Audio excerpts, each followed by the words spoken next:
Thank you very much, the CLO team and Leap Vault for this opportunity. It's a pleasure to be sharing my ideas on the subject that's being discussed now.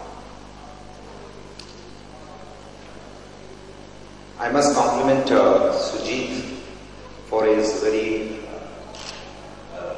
should I say, thoughts from the orbit. I love the last slide, Sujit. I must appreciate because that's close to my heart to talk about life skills and also the other skills that we typically run after. And Sanjay, for a very enlightening slide deck, though you came under OC, but I must say it really made sense. You took me to some of the thoughts I was planning to share, so to that extent, I am a little liberated from repeating that. I can probably build on and share my perspectives, of course, keeping the focused discussion that we want to have now. But largely, of course, I will not dwell too much on what are the innovative approaches. I think he has covered abundantly, so has Sujit has touched upon some of those specific innovative approaches I will avoid because we are all mature, grown, experienced people here sitting in this room. I would leave you at the end of my sharing with maybe a few thoughts which you think if it makes sense you can apply and see whether something can be done about it. Okay. I think we have aptly understood by now what are global leaders, what competencies they need to have, what skills they need to possess, and how to nurture those skills, how to build leaders, including some of the specific interventions which Sanjay mentioned about. Before getting too much into, I just want to share this one slide. I'm standing here as Vice President of Human Resources with Netmagic Solutions, which is a part of entity corporation. Entity corporation is a global organization which is on 32nd on the Fortune 500 Global 500 list with global turnover of about $133 billion. We are in the business of telecommunications, networking, internet data center. We have our network spread across 161 countries with about 140 data centers. Data centers, as you all know, they are the backbone of any organization today, especially the global world that we are operating in. So that is my background. Although I think both the earlier speakers have spoken, the advantage of speaking at the last is that you can skip some of the slides. The disadvantage is that if it is sandwiched just before the lunch, that's the disadvantage. So I will see how I can leverage on both the positives and the negatives, but I think it's important to connect with the economy today. Right. Today's economy is a complex landscape of immense opportunity. People have different ways of describing and defining today's economy based on their mindsets and their experience, but I think every day, every situation has its own opportunities to offer. We also have a situation where the disruptive low-cost innovation that's being practiced and implemented widely across both in India and abroad. You have seen the shifting of rapid shift of powers, like you have had situations where only few select continents or countries who are driving the economy, but today you see largely it is spread across, it is getting a little, diversified, though countries or economies which were steering this economy, they continue to that. At the same time, you see new players in the market. Plus, we are now beginning to see very unknown, unimaginable constraints that are cutting across various competing players. So this is the landscape in which we are operating, we are living or trying to live. So when we are talking about creating global leaders, some of the questions we need to ask very pertinent and very tough with ourselves. These are some of the questions we need to really ask ourselves. One is at an organizational level. What kind of organization? If I want to be a global leader, obviously we need people who are global, who have global mindset, who have those skills and competencies. But to be able to build that, it's important to ask ourselves some of these hard questions, because you are living in a cutthroat situation. How can I beat powerful competitors? I think each question can be engaging for a day or maybe for a week or maybe more to really find answers and get to a plan which we can take it as an execution plan. So each question can be very, very important given a situation. How can I create products that better connect with customers? How integrated should our company be? How should we set strategy? From whom should we get funding for new growth initiatives? How should we structure our organization? How can we build and exploit a valuable brand? How can we create and sustain motivated group of employees? And who should we hire or promote to manage this effort? I think there are a number of questions like that, but I have captured only some of those important questions which I felt we need to ask before we embark on really trying to build a global organization and people who will steer that effort. That will give answers to some of the things that we are looking at. I just put this, I generally do that as a picture speak, right? Different pictures. So please pardon me if some of you are seeing this as the Statue of Liberty and the backdrop of Indian flag, it's no disrespect to anything, just a photograph, right? It's an imagination we call it Incredible India. We have, if our strategy and actions are not in sync, the boat is there wherever it is, the two leaders pointing in two different directions doesn't take us anywhere, managing cultural teams, right? And of course, a group of people, spread across all the continents. Basically tells us at a mind level to imagine a picture like that and try to, if you don't appreciate the context, we will be like that half a picture. I have my heart, but I don't know the other half. Just to drive that point.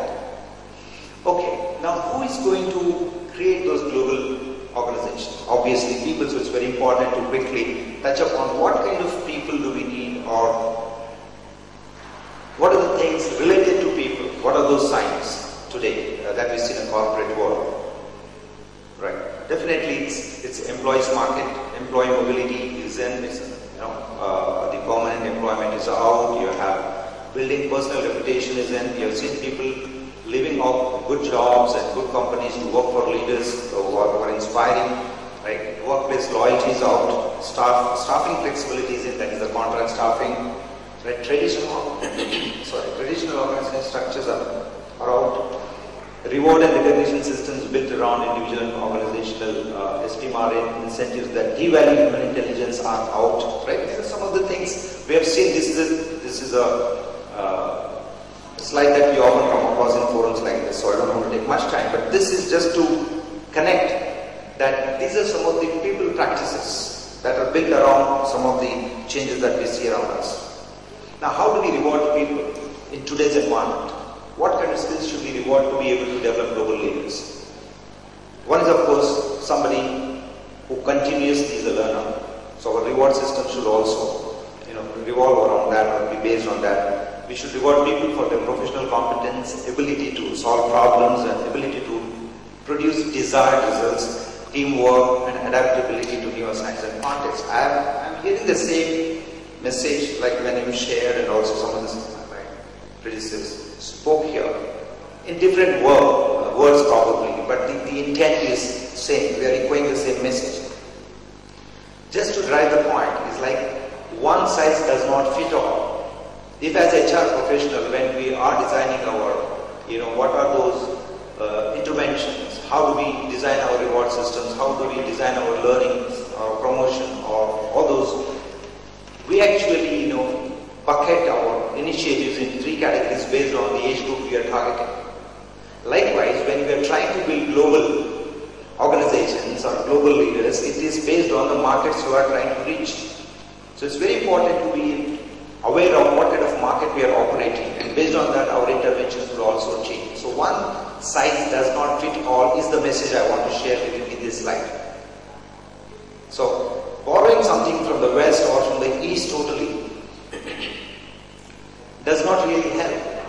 It's not being practical or realistic. We'll have to make a good, should I say, recipe, borrowing from the east, west, or cross, and customize for a given economic situation or a market or a geography.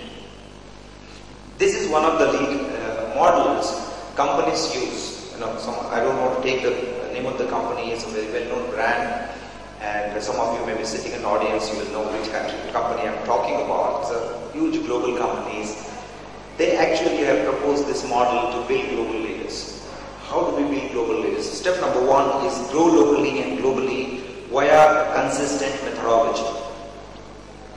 It is said, align business strategies with national priorities and societal goals, build local expertise, and expand market relevance. That is step number one. This is the company that is doing year after year, decade after decade. They are proposing this and they're practicing this. Second step is to develop leadership. Here, provide more employees with opportunities to enhance their skills and more varied global experience earlier in their careers. Like you have seen Rao was talking about this. Enable the GI vision globally integrated enterprises. That's very important because you can't live today in isolation. You are so deeply connected with what's happening in your neighborhood. It's going to impact us. We have seen the impact of dollar on rupee. I've seen businesses, people are planning for a top line or bottom line of 10%, but overnight, because of the dollar fluctuation, suddenly all your plans and strategies really go out of the window. So we are so much vulnerable to the market situations today that it's very important to be aware of this and be sensitive about these things and try to operate in a GIE model that's globally integrated enterprises. Right? Enable GIE vision is to accelerate enterprise-wide collaboration and an organizational culture based on shared values. These are some of the one model is that. Second model, which is a very generic, very high level, and this you can apply to anything. So if you want to build a global organization or if you want to develop global leaders, I think it's very important to have this in place. Otherwise, you'll get the results that we are seeing. For instance, I may have a vision to build a global organization or a global leaders, pool of global leaders, but then I will need skills, incentivize those people, and resources, and action plan. Right? The one in the red, if I have only vision, the result will, and I don't have the remaining four, like for bringing any transformational change, whether in a person or an organization, let us say you need 5 basic things. One is vision, skills, incentives, resources, and action plan. And if you have only vision and not the remaining 4, you will end up with confusion. And if you have only skills and not the remaining 4, you will end up with anxiety. If you have only incentives, you will have gradual change. Or if you have only resources and nothing else, it is frustration. And if you have only action plan, you will make a false start. And if you have all 5, then you will see the change. So if you want to build global leaders, it's important to identify. We know at least in the last half an hour to 1 hour, we know what are the global skills that we are looking at. What is it when we say being global? What is it that will help us in terms of skills and competencies which will make us become that? Now that we know this, how do we become that? We'll need these 5 steps. So just aspiring with no action will really not help. For me, I am here for the first time in CLO. I have been watching from sidelines for this initiative, and then when I went through the background of tremendous work the organization is doing, I said, okay, fine, let me go. But when I was preparing for this talk or sharing my thoughts, actually I was not applying that to any company. You apply, just reverse, apply this question to yourself. If I have to be global, if I have to be continuously employed, I don't know how may be running your own enterprises, you know, you may be from different departments, but end of the day, the shop has to be open. The business has to go. It's my corporate, it's me, it's about me. If I have to be of relevance today, I have to have those skills, global skills. So if I have to have those global skills, what are the things I need to do? So I just ask that question to myself. So if you do a dissection or a surgery of your own brain, if you have had a successful career, and if you do a little surgery, you will find that you have, in some form or other, at some time or other, you have demonstrated the ability to be flexible. You have demonstrated the ability to learn. You have demonstrated the ability to be culturally sensitive. You have actually participated in networking and social forums. You are connected with people and trying to learn from there and adapt. So when we can do that ourselves for our own good, why can't we create this as a natural process in the organizations that we are working for? So that is a thought I would like to leave you with. Now, one example in the background, of course, don't go where the name Reliance has been, for good or bad reasons, has been perceived in different ways by different people based on the context. But I'm just looking at one side of this. And this is a very inspiring story. Okay. Armed with phenomenal business acumen, impeccable execution and fundraising abilities, Dhirubhai built Reliance into a business empire worth more than $100 billion in a period of 40 years. We all have seen it. Now, one of the things that really helped him was to out-strategize the competition. He thought of things that nobody else could. Right?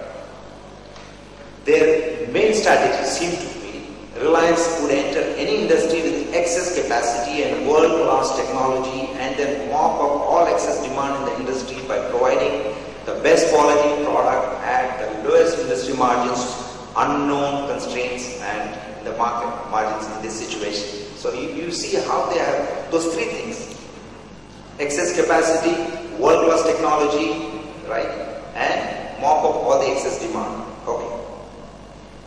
This strategy worked because it anchored in outstanding competencies. So if you want to build global leaders, we need to really identify what are those unique competencies that are really going to make people become global. The definition of competency also is changing in the last, I think, 5 to 10 years. I've seen today competency, some people have defined as a skill that nobody can repeat or replicate or duplicate. It's unique and only you can do that. Okay. So Reliance demonstrated the best project management abilities and is still a champion in executing large-scale, complex projects. We have seen many PSUs trying to adopt that model and fail, supported by government. Okay. Further, it would manage the regulatory environment. So you know what it is. Right? Partly through an extensive network and system for gathering and integrating information, a key but often overlooked component. And moving fast, that is the speed, right? Its competencies in project management, finance mobilization, and influencing regulatory environment supported its high volume, low cost strategy, right, in creating mega capacities. So who are the people? How are they able to do this? Is thinking different, ahead of the competition, envisaging what's going to forecasting and seeing, of course, what I need to be doing there, right? So these are some of the things I thought we can look from our own backyard and see what it is mean to be global. Actually, let us not overcomplicate, create that aura, build some, like a movie, a big script with some good music and action and thrills and say, oh, global leaders. There's nothing, fine, let us recognize what's happening and be realistic in the situation we are operating in, agree on a plan and then execute. I think that will really help us as organizations to become global. Two risks we run into, either we overcomplicate or oversimplify. If we can avoid taking the extreme position, I think we will be doing good on this objective as well, our roadmap. Thank you so much.